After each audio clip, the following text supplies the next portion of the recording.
Hope you had an awesome Thursday. Going through the comments, I see people already saying they're enjoying. Sui is printing money. So why the hell is this crazy person? Let's throw the sound off. Let's get serious. My name is Rudo. I'm a full-time trader. I trade from home. This is my home office. And I just said, I am going short. And yesterday I was giving you guys all these buy zones and talking about things going up. So what's this guy smoking? So I want to try and explain this to you guys, that on the higher time frame, I've now seen something, and it's something worth noting. I want to short on the basis that I know that I'm taking on risk, and the risk is in order to hit the CME cap. But the beauty about where we are now is that we know that we can play both sides of the market. So I am long on spot, but I'm shorting my leverage position, or my leverage portfolio. So in Bitcoin, let's have a look at a few things. So it's an interesting pattern, and it's actually displayed on the tile. So we were looking at this, and I'm going to take away the RSI real quick, and it's a broadening wedge. Now, I see BB is short too. Mr. Saul Goodman, let's maybe say hi to you guys quickly. I see there's a lot of you guys tuning in. So broadening wedge, what the hell am I on about? Well, statistically speaking, broadening wedges have about a 65% chance breaking down. So there's still 35% chance that it can go up. Now let's quickly have a look at the quickest three that I can remember. It's this one where we're in now. It's the previous one. And then this is the one that caught to me like crazy, because I was looking for shorts like crazy at this area, and then look what it did. Now, the stats also show that if it fails, a broadening wedge, that the upside is normally really big. Now, that's not because of this chart that I've got here. It's statistically proven over a large sample size. You can go and read up on any of these charting books where they basically show you these patterns.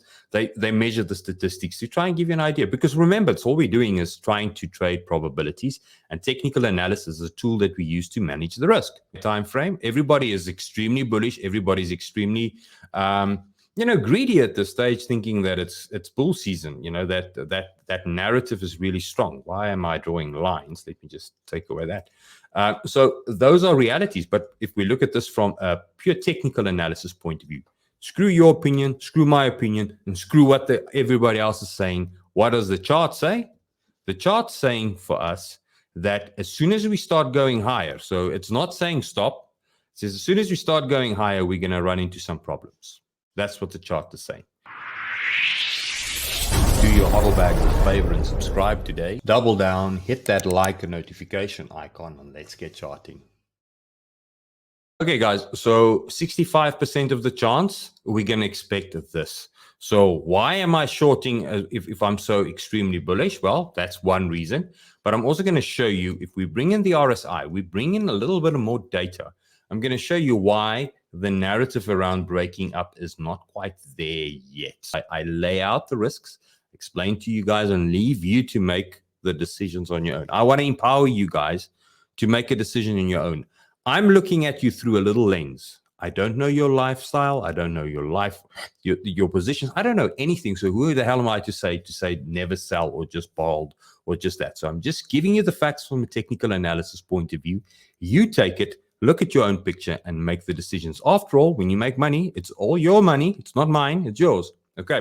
I want to go back. And I want to, maybe let's use this one, because we know what's going to happen. That's the thing about technical analysis. When I give an example, we know what's going to happen because you can see the bigger picture. But the difference here is, what's important is when we moved into this wedge, this broadening wedge formation, okay?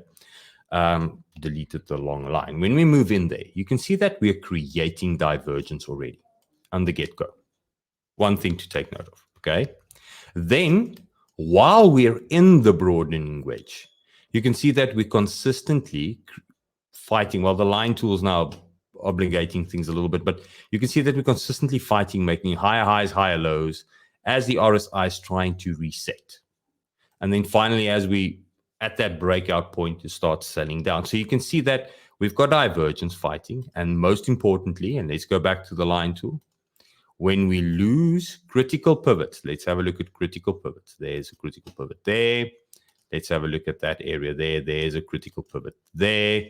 And then ultimately, we can look at that as well. And there's a critical pivot there. So let's switch on these lines again, of these candles. When we lose these critical values and basically fall through all of them, that is when the wedge basically really becomes powerful. Now, it's normally seen as a reversal pattern, but in the event that it doesn't, which this one did, it basically, for technical purposes, you can say that it's a one-to-one, it did play out, but it actually failed because we got back in that area and then the real sell-off happened. So it's like a crazy little fake up. But now I'm getting too technical, too out of the point. For all technical purposes, you can see that we had a lot of divergence. Now, this is probably the best one that I can think of because this ignited the bull market. And here's the differences. So leading up to it, and I'm going to try and mark them out nice as you can see. Leading up to it, what did we do? As we were trending in this range, can you see that we were not creating any divergences? Okay. Leading up to that area there at the top, that we weren't doing anything. And that's why I love the RSI so much. Why I tend to focus on the divergence. If I were to hit replay and I were to give you this as an image for today, and I were to say, okay, right, what is this thing going to do? Break up or down, 65% of the time, it's going to break to the downside. Oh, that's what the statistic says. I can then use technical analysis to say to myself, but hey, wait a minute. We do have divergence at those two pivots, but we're staying above it. Do I really need to take this serious? That's what technical analysis does. The trick is to understand what it is you do, how you trade, what it is you do, how you hodl, and so forth, and act on your own information. Empower yourself. That's the key. Now, if this little bit has empowered you, give me a like. Come on. I would greatly appreciate that. And I see Fallen Angels talking about a Wyckoff distribution potentially. I want to touch on that, but next week. It's too soon. When I show you, you'll know why I say it's too soon. Okay, so now you've seen how this one played out and why this one potentially sold to the upside. Now, 3 patterns or 3 examples, guys, does not make a big enough order sample size. But remember, I'm working off statistics from other stuff, from reading material and experiences as well. So let's head over to this one, where we're seeing what happened is you can see that the divergences are in check. So we basically create the pattern with divergence. And as we're ranging up, we're doing exactly the same, but we're falling below the critical ranges. So the key to this is that the probability, this 65%, is based just on looking at the pattern. But if we start adding in divergences, it's easy to assume that the probability then becomes higher. Hence why I'm saying to myself, I'm no fool, neither are you. This thing's going up. Why the fuck am I shorting? Simple as that. But if I'm the trader in me saying to myself, looking at this again, we created the pattern leading into divergence, bearish divergence. Then we made higher, we had weak bearish divergence. Then we went higher, still we had strong bearish divergence. Then we sold down and we have not made a higher high just yet. Now, if I do this and I mark out those critical pivot levels that we need to stay above in order to remain bullish, we're still above this area, okay? But yet again, look at that RSI, look at price. Even the breakout that we're experiencing now, maybe I must make the screen a little bit bigger. Now, guys, it's 11 hours before the day closes. Just to take note that. But even the breakout at this stage is telling me something. Okay? So for me, that's why the higher probability is saying to myself, okay, I know that I'm waiting because of this chart. I know that I'm waiting for this. Okay? It just makes logically sense. I'm seeing for myself how support levels are holding up price and how we are slowly but surely getting more and more strong bearish divergence printing in price. So the betting man that I am, saying to myself, the odds that this is going to keep on going up is smaller than the odds that it's going to break down. The more money will be made if it goes up, because it's going to surprise a lot of people. And for everybody else that's hodling, they're going to be amazing, happy, and we're all just going to say, that's it, we made more money. But that's the betting man in me saying, okay, I'm going to try and take that trade. Now, where the hell am I going to short this from? Okay, if I would want to do this, I'll tell you that a little bit later. What happens to the candle that makes the higher high? 50% is the buy. That's just as recent as the 15-minute. What happens to the candle that makes the lower low? 50%, that's the short. What happened to the candle that made the higher high? 50%. I mean, that's a really bad example, but it's still an example of that. Okay? There's the buy. Doesn't mean that it's the buy forever. Just tells you that there's a continuation. There's going to be a reaction in a specific direction. Therefore, we need to act. Okay? That's all. That's all that it's telling me. So to go back to the daily time frame, I'm saying to myself, okay, I see the divergence. I see the patterns. I see everybody's insanely bullish sentiment. And then I see this. Does this then not seem as a fair area to say that if this thing doesn't break out to the upside, we're going to go there at least, minimum? Okay, I rest my case. 94 of you guys joining in live. Could 42K happen before this plays out? In the scale of probabilities, it's high up there. Because guess what? Today's day on this resistance is sitting at 40. 2, 3, 4 more days. Let's say by the end of the month, 30th of November, let's draw a line up and see there. Now it's sitting at 41.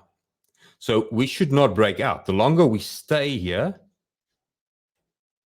the more plausible it is. Remember, because as soon as we go above that, what does this mean? 85% of these patterns, as soon as they are trading above it, continues in that direction. That's the statistics. It's not me. It's not that. That's the statistics. So as soon as that happens, it's no longer a reversal pattern or seen as a reversal pattern. So if big money is following this, they're going to keep on buying to get in, like what happened here.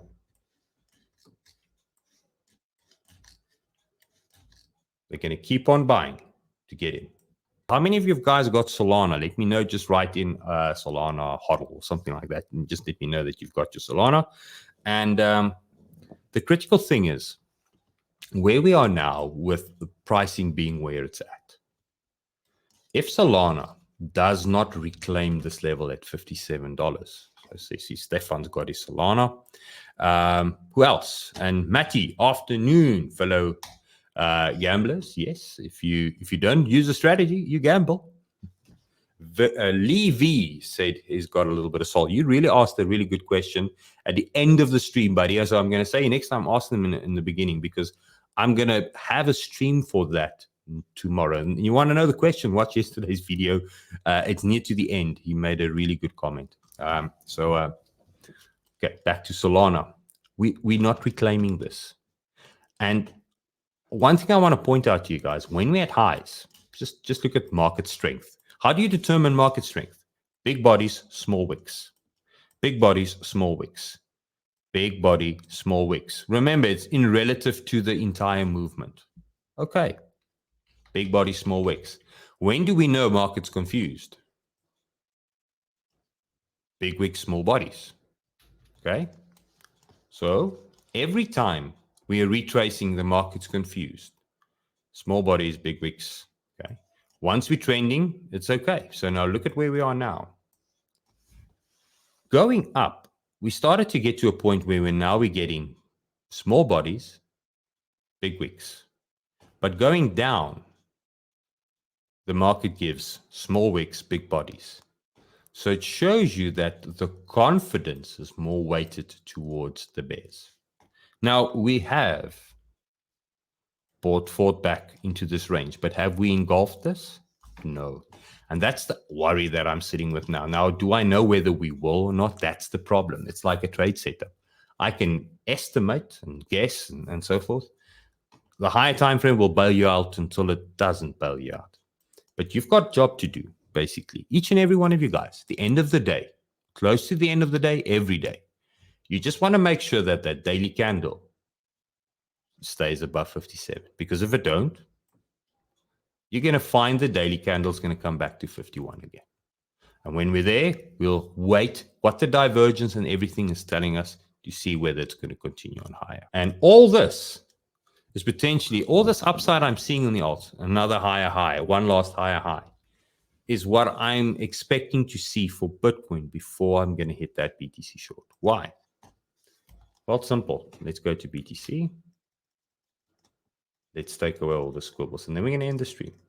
So you've been patient. You've been diligent. I think we can call it. There's absolutely nothing bearish about this. I'm not shorting at this given moment. But what do I do know is that anything within this range ultimately could be met with a wick like this. And if it does, and I do get my wick like that, what will happen then is the following.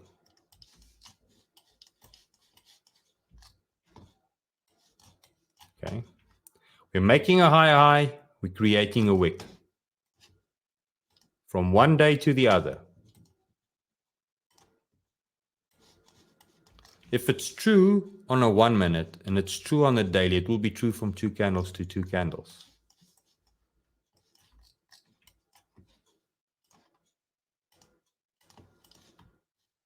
Okay, I bullshit a little bit there. I'll move it in there. See? That's it. I'm just going to be selectively picky about what I want to see. Wicks like those. I'm just waiting for the wicks like those that tend to get filled. And that's what I'm going to act on. Okay. Nothing too soon, nothing too late. I'm going to wait for that. And then once it's there, once I have the wick with the divergence, everything, I then know. And I mean, this could happen there. It can happen anywhere. But that's basically the gist of it. The simplest way to look at where I am going to short. Okay. So wait for the upside. That's what I'm doing. When it sells back, it's going to leave a wick. Wherever it closes, I'll start thinking. Guys, I want to say thanks to each and every one for joining in. I see Karen's going to be watching Premier League. Ocean trying to get at it. Yeah, same here. IMX. Okay. What's IMAX? IMAX probably, if I'm not mistaken. Yep, hitting the trails in the morning. Yes. Going to hit the trails as well. This idiot transported his mountain bike this week and didn't quite fix it to the back of the rack. So I dragged the thing behind the car for, I don't know, about half a kilometer. Handlebar all chewed up.